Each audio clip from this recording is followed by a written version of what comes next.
여러분, 잘 모르는 기업이 어느 날 갑자기 신문지상에 삼성이나 애플, 아마존, 구글과 같은 회사와 특허 분쟁이 일어나거나 싸움이 일어났을 때 신문에서는 뭐라고 씁니까?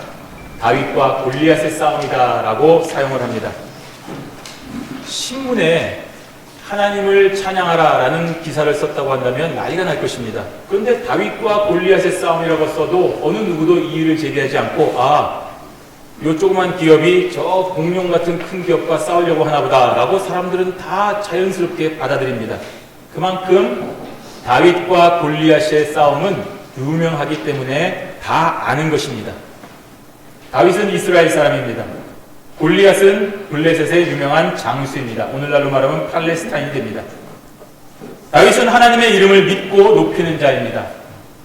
골리앗은 하나님을 모욕하는 자입니다. 따라서 다윗과 골리앗이 싸운다고 한다면 하나님을 믿는 사람과 믿지 않는 사람의 싸움인 것입니다. 그러면 이 싸움의 결과는 어떻게 되겠습니까? 믿는 저와 여러분들이 볼 때는 당연히 다윗이 이기는 싸움입니다. 그런데 잘 알지도 못하는 아까 말씀드린 어떤 중소기업과 애플이나 삼성과 같은 기업과 싸울 때 우리들은 어떻게 합니까? 다윗과 골리앗의 싸움이네. 삼성과 애플이 이기겠군. 이렇게 생각을 합니다. 당연합니다. 왜 그러냐면 외부적인 조건이 너무 차이가 나기 때문입니다. 먼저 다윗을 한번 볼까요? 20살이 못 되는 소년입니다. 당시에 20살이 되지 않으면 군대를 갈 수가 없습니다. 그러니까 이 20살도 되지 않는 소년 다윗이 군대에 나오는 것 자체가 불법입니다. 게다가 골리앗은 키가 오늘날로 환산하면 한 285cm입니다. 185cm가 아니고 285cm 정도의 크기를 가진 거인입니다. 그가 입고 있는 갑옷이 쌀 한 가마니 무게가 있는 57kg입니다. 그거 입고도 열심히 잘 싸울 수 있다는 얘기입니다. 그만큼 피지컬에서 차이가 납니다. 게다가 다윗은 지금 갑옷이 없습니다. 무기라고는 고작 돌팔매 하나입니다. 반면에 골리앗은 단단한 갑옷으로 무장하고 최신 창과 칼과 단창을 가지고 있습니다. 다윗은 전쟁 경험이 전혀 없는 목동입니다. 골리앗은 수많은 전쟁에서 승리를 맛본 위대한 장수입니다. 게다가 지금 이 싸움은 어떤 전술이나 전략 그리고 경험을 동원해서 외부의 도움이 있는 싸움이 아니고 1대1의 싸움입니다. 누구의 도움도 받을 수 없는 상황입니다. 이러한 조건 속에서 골리앗이 아닌 다윗에게 승리를 기대한다는 것은 여러분 부당한 일입니다. 공정하지 않습니다. 있을 수 없는 일입니다. 그런데 여러분 알다시피 이 싸움은 모두가 알고 있듯이 다윗의 승리로 끝이 납니다. 굳이 판정까지 갈 것도 없이 1라운드 땡 하고 40초가 채 안 돼서 다윗의 승리로 끝이 났습니다. 그러니 뭔가 사람들이 놀랄 수밖에 없지 않겠습니까? 어떻게 저런 일이 있을 수 있을까? 그래서 주변 사람들한테 얘기하고 전해주어서 충격적인 사건으로 역사에 등장하는 것입니다. 여러분 궁금하지 않습니까? 어떻게 다윗이 이길 수 있었을까요? 왜 다윗이 이겼을까요? 왜 골리앗은 졌을까요? 오늘 본문에 그 답이 있습니다. 그러면 지금 왜 우리는 그 옛날 다윗과 골리앗 어떻게 생겼는지도 모르고 대충 짐작만 되는 그 사람의 싸움을 오늘 우리가 이 시간에 생각을 해야 됩니까? 우리와 상관이 있기 때문입니다. 다윗과 골리앗의 싸움은 그때뿐 아니라 지금도 우리에게 일어나고 있는 싸움이기 때문에 우리가 이 싸움을 기억해야 되는 것입니다. 앞으로도 우리의 자손들에게 후손들에게 이 싸움이 일어날 것이기 때문입니다. 주님께서 다시 오시는 날까지 이 싸움은 계속되기 때문입니다. 왜 그렇습니까? 하나님을 믿는 자와 믿지 않는 자의 싸움이기 때문인 것입니다. 그래서 하나님을 믿는 사람과 믿지 않는 사람이 존재하는 한 다윗과 골리앗의 싸움은 계속 이어지는 것입니다. 물론 그 시간에 저와 여러분들은 예외 없이 다윗입니다. 다윗 편입니다. 다윗 쪽입니다. 그러니 걱정할 것이 없습니다. 오늘 본문이 알려주고 있는 이 답을 가지고만 있으면 지금 우리를 모욕하고 조롱하고 협박하는 오늘의 골리앗을 단숨에 물리칠 수 있는 무적의 승리자가 될 수 있는 것입니다. 오늘 그 비법이 나와 있습니다. 먼저는 칼과 창과 단창이 아닌 하나님의 이름으로 나아가야 되는 것입니다. 블레셋은 이스라엘의 철천지 원수입니다. 그런 블레셋에 골리앗이라고 하는 참 역사에 한 명 알까 말까한 장수가 나타나서 지금 이스라엘을 모욕하고 조롱하고 시비를 겁니다. 그런데 이스라엘 편에서는 어느 누구도 선뜻 나서지를 못합니다. 이 정도 모욕을 당하면 좀 싸워야 되는데 나서지를 못합니다. 그럴 수밖에 없지요. 차이가 나기 때문입니다. 미국 대사가 우리나라한테 아무리 막말을 해도 우리는 함부로 얘기할 수 없습니다. 우리가 미국과 싸울 수는 없지 않습니까? 외적인 조건이 너무나 차이가 나서 굳이 싸우지 않아도 그 결과를 짐작할 수 있기 때문에 속으로는 부글부글 할지 몰라도 참아야 됩니다. 오늘 사울 왕도 참았습니다. 왜 참았습니까? 이 싸움이 군사적인 문제이기 때문에 참은 것입니다. 그런데 여러분, 이 문제는 군사적인 이슈가 아니라 신학적인 문제입니다. 이스라엘과 블레셋의 관계는 지리적으로 경쟁 관계가 아니라 신학적으로 대적이기 때문인 것입니다. 그렇기 때문에 이러한 싸움과 이러한 분쟁이 날 때 가장 먼저 고려해야 될 것은 이스라엘의 입장에서는 신학적인 해답을 찾아야 되는 것입니다. 그런데 사울 왕을 비롯하여 어느 누구도 신학적인 해결책을 내놓는 사람이 없습니다. 심지어 상대방에서 이 문제를 신학적인 문제라고 힌트를 주고 있는데도 그렇습니다. 저들이 하나님의 군대 이스라엘을 모욕하는 것이 바로 그 명백한 힌트가 아니겠습니까? 내가 이렇게 하나님을 모욕하는데 너희들 모르겠니? 라고 말하는 것입니다. 이렇게 모두가 그저 군사적인 문제인 줄 알고 숨지겨가고 있을 때에 바로 이러한 절망적인 상황 속에서 군사적인 해결책이 아닌 신학적인 해결책을 가지고 나타난 사람이 있었으니 바로 다윗입니다. 다윗은 너무나도 분명한 믿음을 가지고 있습니다. 그렇기 때문에 골리앗이 가지고 있는 외적인 조건을 전혀 고려하지 않습니다. 의식하지 않습니다. 그게 뭐 문제가 되겠습니까? 하나님의 이름을 믿고 따르는 다윗이기 때문에 골리앗의 외부적인 칼과 창과 단창은 전혀 위축될 문제가 아닌 것입니다. 그래서 사울 왕이 부하들의 말을 듣고 다윗을 불렀을 때 다윗은 주눅들지 않고 오히려 담대하게 왕에게 용기와 격려를 줄 수가 있었던 것입니다. 여러분, 이 상황은 참 이상한 상황입니다.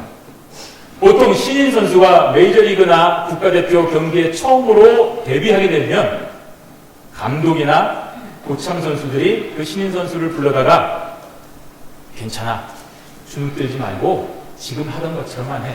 어차피 네가 못한다고 해서 누구도 뭐라 하지 않아. 그러니까 편안하게 해. 라고 위로해주고 용기를 불어넣어주는 것입니다. 그런데 지금 보시면 20살도 되지 않은 다윗이 백전 요장 사울 왕에게 오히려 낙담하지 말라고 격려를 해주고 있습니다. 32절에 보시면 다윗이 사울에게 말하되 그로 말미암아 사람이 낙담하지 말 것이라 주의 종이 가서 저 블레셋 사람과 싸우리이다 라고 있습니다. 경기는 10분 남았는데 4대1로 지고 있습니다. 어차피 진 거니까 신인 선수 한 명 경기나 출전해봐라 라고 하고 있는데 그 신인 선수가 감독님 걱정하지 마십시오. 제가 4골 넣고 이기겠습니다. 라고 말하는 것입니다. 믿음이 있는 다윗이 보기에 사울이 심히 낙담하고 있는 것이 보이는 것입니다. 이렇게 군사적인 문제를 보고 낙담하고 있는 사울에게 왕이시여, 아닙니다. 이 문제는 신학적인 문제입니다. 그러니 염려하지 마십시오. 저 사람 제가 끝장내겠습니다. 라고 격려하는 다윗의 모습에서 우리는 진실한 믿음의 사람을 보게 되는 것입니다. 이런 용기를 주는데도 사울은 여전히 군사적인 옵션만을 고집하고 있는 것입니다. 경기에 나가려는, 싸움에 나가려는 다윗에게 자기의 갑옷을 줍니다. 그리고 자기 무기를 주고 싸우라고 합니다. 안 맞는 것입니다. 믿음을 얘기하는데 싸움을 얘기하고 있는 것입니다. 이러한 일은 다윗과 전혀 맞지 않을 뿐 아니라 그렇게 하면 골리앗을 절대로 이길 수 없는데도 지금 사울은 그렇게 말하고 있습니다. 이것은 바로 사울이 지금 다윗이 말하고 있는 신학적인 접근을 전혀 깨닫지 못하고 알지 못하고 이해하지 못하고 있기 때문인 것입니다. 그런데도 왜 다윗의 출전을 허락하는 것입니까? 그것은 다른 속셈이 있는 것입니다. 다윗을 출전시켜서 그의 죽음을 제물로 삼아서 자기 편의 사기를 북돋으려고 하는 계획이 있는 것입니다. 다윗과 같은 어린 소년의 용기와 그의 비참한 죽음을 계기로 이스라엘 군사의 사기를 불러 올려서 뭔가 블레셋 사람을 향하여 전진하려고 하는 작은 불씨를 한번 키워보려고 하는 것입니다. 이런 일은 역사에 참 많이 있습니다. 우리나라에도 옛날 계백장군의 그 정예금에 맞추어서 신라에서 화랑 관창을 보내어서 죽음에 이르게 하고 어린 관창의 죽음을 우리가 헛되이 할 수 없다라고 전진하여 묻히는 그런 장면을 우리는 알고 있습니다. 이렇게 사울은 믿음이 없습니다. 알려주는데도 깨닫지 못하는 것입니다. 하지만 다윗은 이러한 사울의 계획과는 달리 신학적인 해답을 가지고 골리앗을 향하여 나아갔습니다. 그렇게 용기를 주고 격려해줘도 믿지 못하는데 어떻게 하겠습니까? 그래서 갑옷도 태평해치고 사울의 무기도 버려두고 자기의 길을 걸어간 것입니다. 왜냐하면 이 싸움은 군사적인 이슈가 아니라 신학적인 문제이기 때문입니다. 그런 다윗을 보고 심한 모욕감을 느낀 사람이 바로 적군의 장수 골리앗이었습니다. 42절을 보시면 골리앗은 다윗을 보고 업신여겼다라고 했습니다. 코웃음을 친 것입니다. 왜 그렇습니까? 다윗이 꼭 아이돌 같았기 때문입니다. 격투기를 하려고 하는데 호리호리한 친구가 나오니까 말이 안 되는 것입니다. 젊고 붉고 용모가 아름다웠다라고 했습니다. 40일 동안 내가 그렇게 모욕을 퍼부어서 너희들이 뭔가 준비하고 40일 동안 아주 강한 용사를 보내려고 생각을 했는데 너희들이 보낸 용사가 고작 저 어린 연예인 같은 그런 젊은이였으니 골리앗으로서는 심히 모욕을 받았다라고 생각을 한 것입니다. 그래서 다윗을 향하여 화를 내었습니다. 네가 나를 개로 여기느냐? 그래서 막대기를 가지고 나한테 나오는 것이냐? 라고 소리를 지은 후에 자기가 섬기는 신들의 이름으로 다윗을 저주했습니다.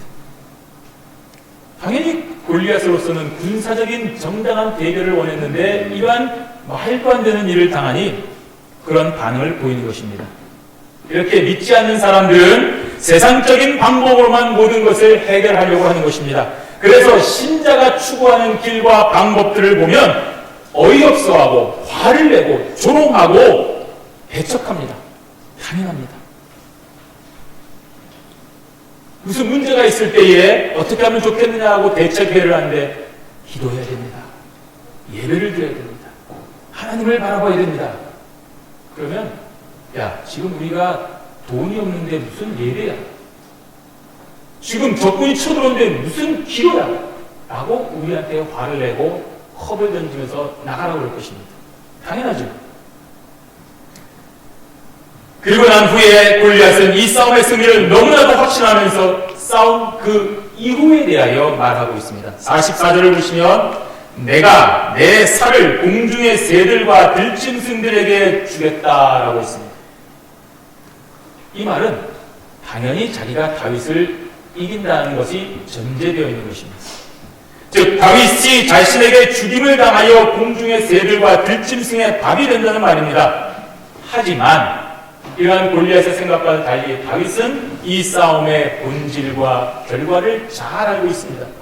그러므로 골리앗의 군사적인 옵션에 대하여 신학적인 메시지를 선언함으로써 자신의 승리를 다시 한번 확신케 한 것입니다. 그래서 골리앗에 속한 블레셋 군대 그리고 사울 왕과 이스라엘 군사들에게도 이 사실을 분명하게 각인시켜주는 것입니다.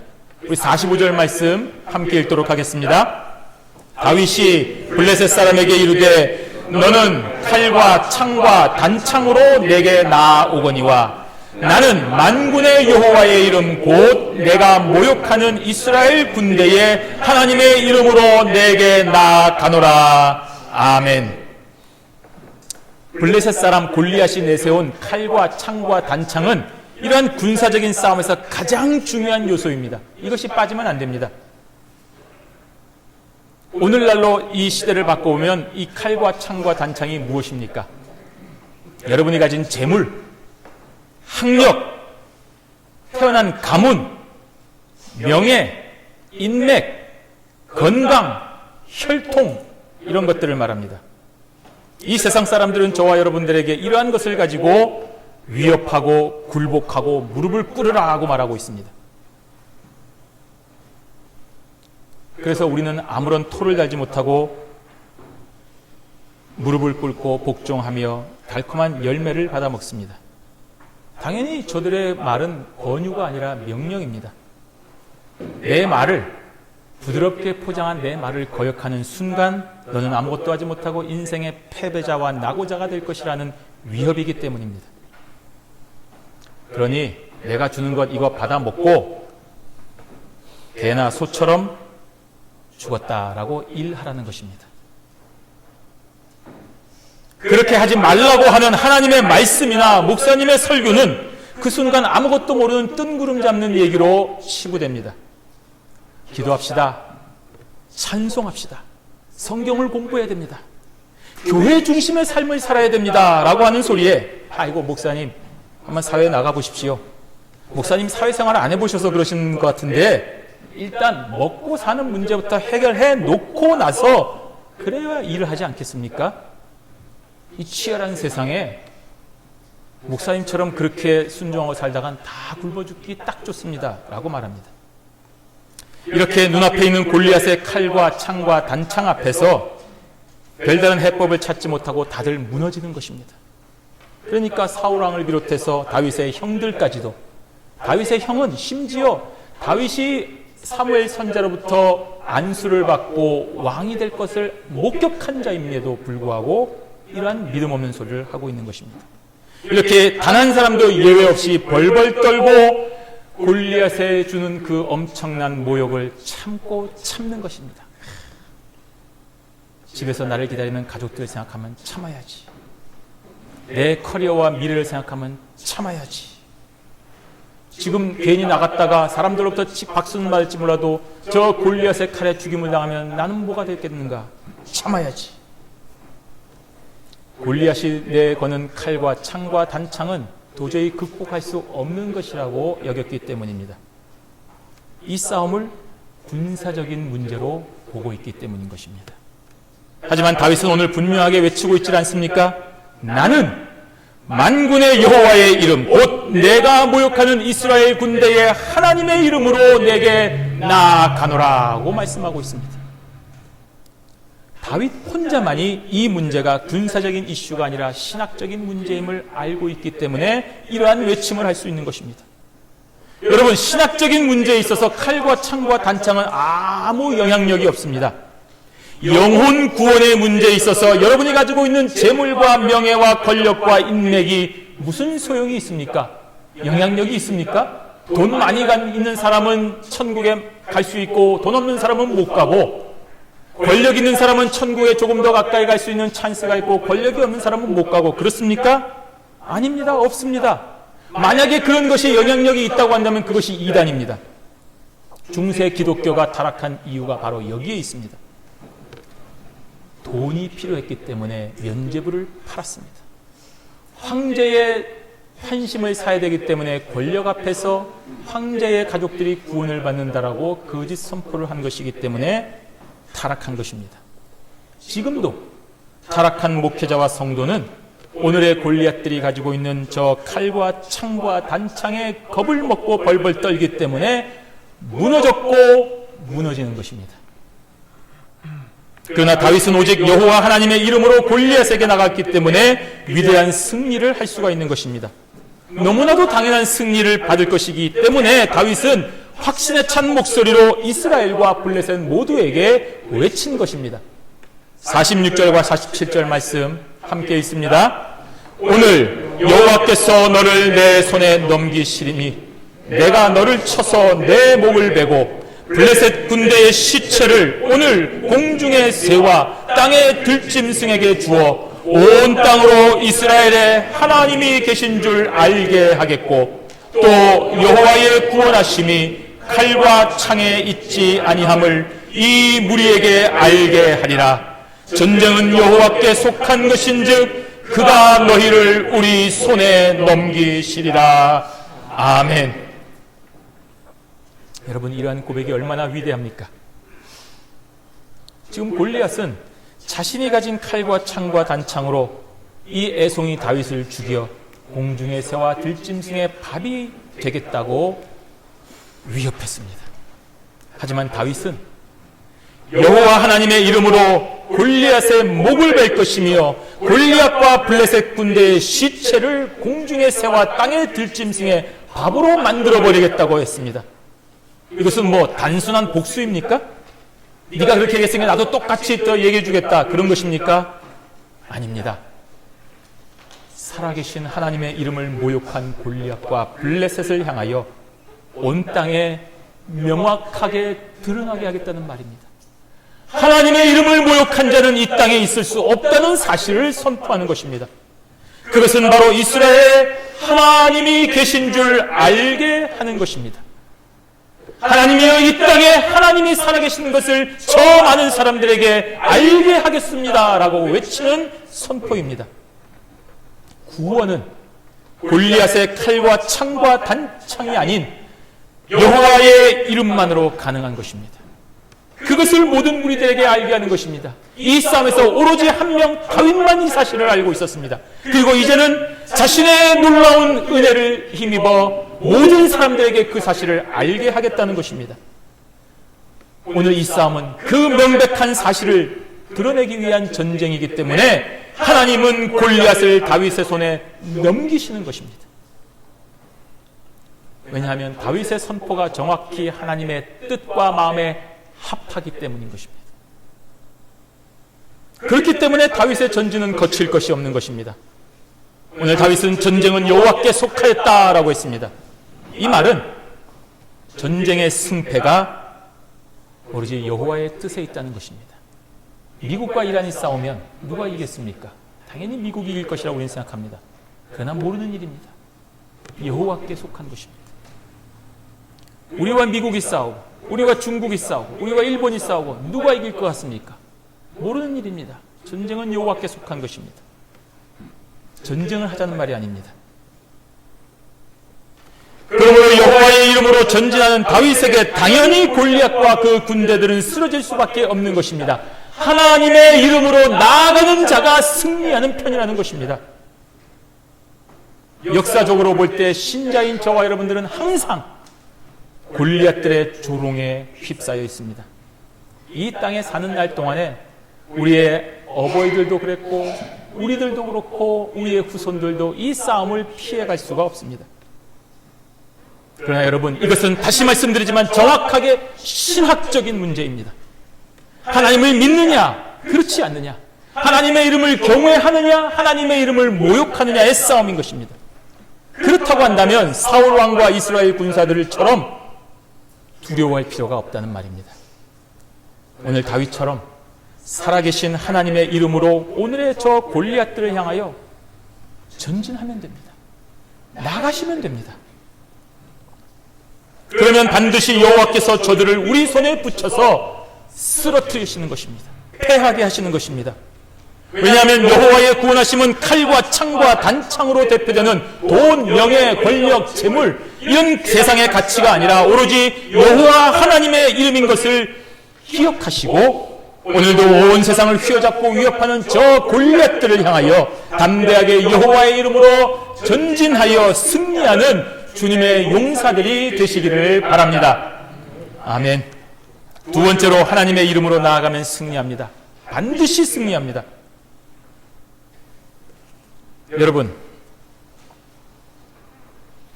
47절까지의 말씀이 끝났다고 한다면 그 이유는 어떻게 되었겠습니까?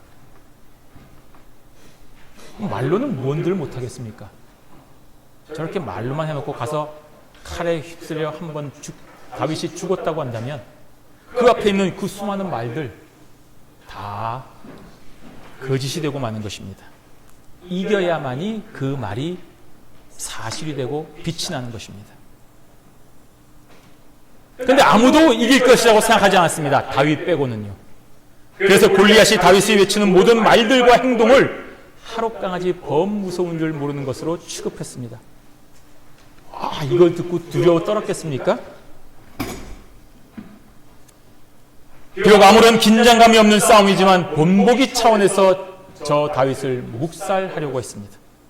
그래서 한 방에 날려버리려고 다윗을 향해서 천천히 걷기를 시작했습니다. 당대 최고의 용사가 드디어 최신 무기를 가지고 움직이기 시작했습니다. 그 대상은 무명의 다윗입니다. 아무 경험도 없고 딱히 무기랄고도 할 것도 없는 삶에 흔들리고 달려오는 현직 목동을 대상으로 말입니다. 골리앗과 블레셋은 아무런 긴장감이 없습니다. 그리고 커피 한 잔 마시면서 싸움을 지켜보는 것입니다. 곧 끝나겠군. 다윗의 목이 오른쪽으로 날아갈까 왼쪽으로 날까, 우리 오른쪽으로 날아간다에 내기를 걸자, 이런 얘기하고 있었을 것입니다. 사울왕과 이스라엘 군사들도 다윗과 골리앗의 싸움의 승패를 기대하지 않았습니다. 당연히 죽을 것이고 다윗이 죽는다고 한다면 그 죽음 이후에 어떻게 해야 되나, 바로 그때 진격 앞으로 외쳐야 되나, 아니면 시체를 수습해가지고 불태우면서 한번 군사들의 사기를 진작해야 되나, 그런 생각하고 있는 와중에 갑자기 골리앗을 향하여 빠르게 달려가는 다윗은 그 순식간에 손을 주머니에 넣어 돌을 꺼내어 물매로 던져서 골리앗의 이마를 정확히 맞춰서 쓰러뜨려 버렸습니다. 그리고 골리앗이 자랑하던 최신 무기인 그의 칼로 골리앗의 목을 베어버렸습니다. 40일 동안 살아계신 하나님의 군대를 모욕한 골리앗이 쓰러지는 순간은 40초가 채 되지 않았습니다. 그는 쓰러졌고 자기의 칼로 목베임을 당했습니다. 둘러선 모든 사람들뿐 아니라 골리앗조차 내가 어떻게 쓰러진 것인지도 모르고 인식하기도 전에 일어난 일입니다. 최신 무기인 칼과 창과 단창과 갑옷으로 무장한 당대 최고의 용사인 골리앗은 오로지 하나님의 이름으로 나아간 다윗에게 힘 한번 써보지 못하고 어떻게 죽임을 당했는지도 모른 채 쓰러지고 목베임을 당했습니다. 그것도 자기의 칼로 말입니다. 역시 전쟁은 여호와께 속한 것 아닙니까? 단 한 번에 달려가면서 빙빙 돌리다가 어느 순간 휙 하고 던진 물맷돌이 걸어오는 골리앗의 단 하나 비어있는 약점인 이 이마를 정확하게 맞힐 확률은 얼마가 되겠습니까? 오늘날 슈퍼컴퓨터하고 수학자들이 계산해 봐도 아마 수백만 분의 1일 것입니다. 그것도 맨 처음 시도에 성공하는 건 말입니다. 이때 실패하면 다윗은 죽기 때문입니다. 수백만 번 시도해서 한 번 성공할 수 있을까 말까일 것입니다. 그런데 이것이 처음에 성공했다는 것은 여러분, 하나님의 일하심 외에는 설명할 수가 없습니다. 무슨 이론으로 이것을 설명하겠습니까? 다윗은 바로 그러한 믿음으로 나아갔고 하나님은 다윗의 그러한 분명한 믿음에 정확하게 응답하여 주신 것입니다. 이것이 바로 하나님의 이름으로 나아가는 오늘날의 다윗들이 얻게 되는 분명한 결과인 것입니다. 이것이 은혜입니다. 살아계신 하나님의 이름을 40일 동안 모욕한 골리앗의 운명은 여호와의 이름으로 달려나간 다윗에 의하여 40초 만에 끝장났습니다. 이 사건이 주는 명백한 사실은 바로 골리앗의 외부적인 조건이라든지 그가 가진 최신식 무기에게 이 싸움의 운명이 좌우되는 것이 아니라는 사실입니다. 세상의 모든 역사는 하나님께서 홀로 주관하십니다. 여러분, 이것을 믿고 실천하게 옮겨야 됩니다. 그러므로 살아있는 모든 피조물들은 위대하신 하나님의 이름을 경외하며 그를 높여야만 됩니다. 그렇지 아니하고 나의 덩치만 믿고 내가 가지고 있는 명예, 물질, 권력만 믿고 하나님의 이름을 만홀히 여기면 그 철석같이 믿는 명예와 권력과 재물에 의하여 목베임을 당하는 것입니다. 이렇게 다윗과 골리앗의 싸움은 하나님께서 자신의 이름으로 나아가는 자에게 당신의 영광을 드러내시는 것을 온 세상에 선포하신 것입니다.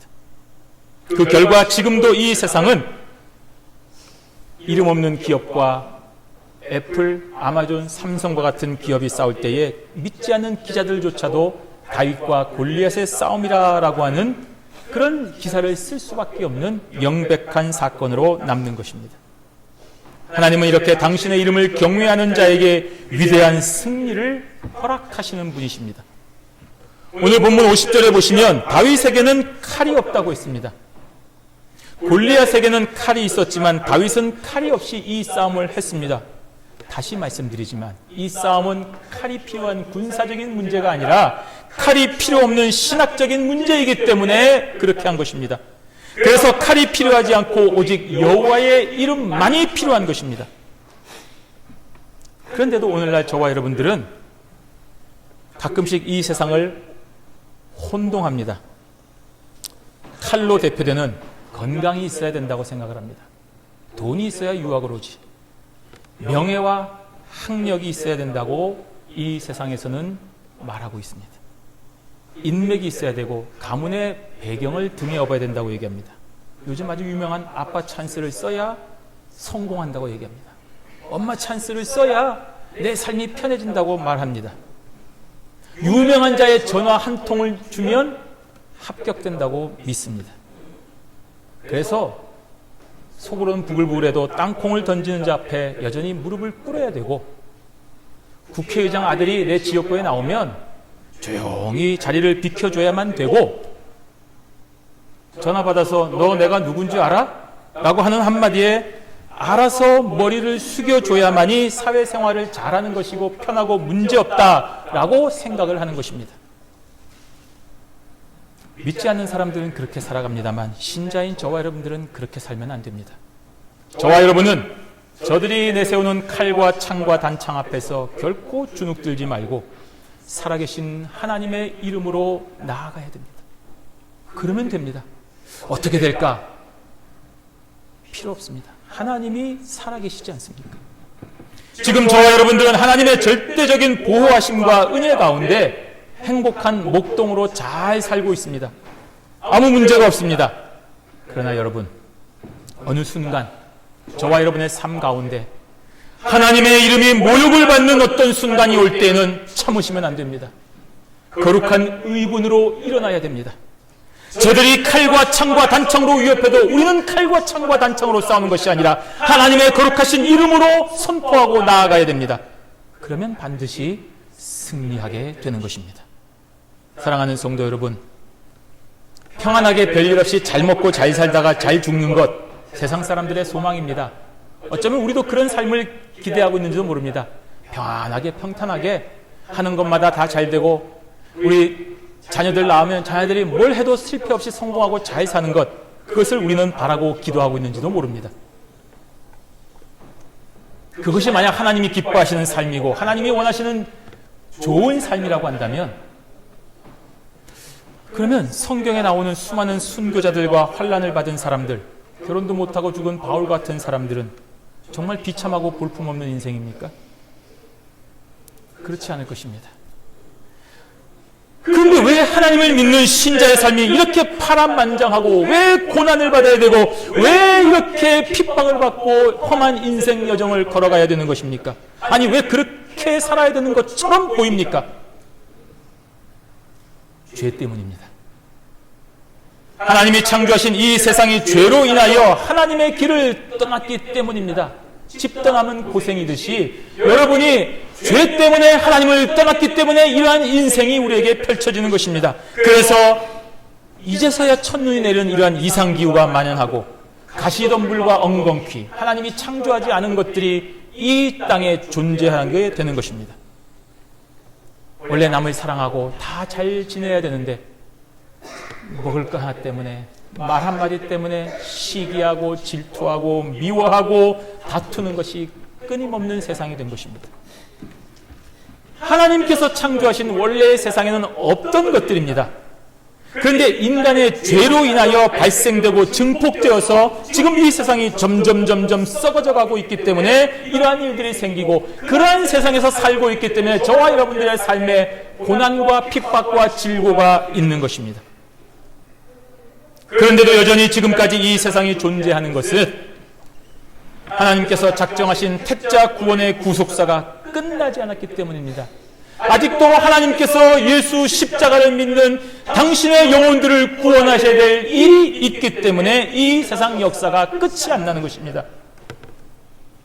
그래서 믿는 신자들은 공중의 권세 잡은 자들과 여전히 오늘도 싸우며 내일도 싸우며 살기 때문에 환난과 질고가 있으며 싸움이 계속되는 것입니다. 그런데 여러분, 오늘 본문은 그러한 싸움의 문제는 군사적인 문제가 아니라 신학적인 문제라고 분명히 말해주고 있습니다. 그래서 다윗이 칼과 창과 단창이 아닌 하나님의 이름으로 전진하는 것입니다. 그러므로 신자인 저와 여러분들도 다윗처럼 오늘 우리를 위협하는 저 골리앗을 두려워하거나 그가 내미는 칼과 창과 단창들을 두려워하거나 굴복하지 말고 살아계신 하나님의 이름, 나를 창조하신 여호와의 이름, 나를 구원하신 예수 그리스도의 이름, 나에게 힘과 용기를 주는 성령 하나님의 이름을 가지고 달려 나아가야 되는 것입니다. 참지 마시고 전진해야 되는 것입니다. 그러한 신자의 길에 하나님은 반드시 승리의 기쁨을 주셨고 주실 것이며 확신 가운데 우리에게 알려주고 계시는 것입니다. 바로 이렇게 하나님의 이름으로 오늘의 골리앗들을 쓰러뜨려서 온 세상에 살아계신 여호와의 이름을 만 백성에게 증거하는 별과 같이 빛나는 경향의 성도들 되시기를 주님의 이름으로 축원합니다. 아멘.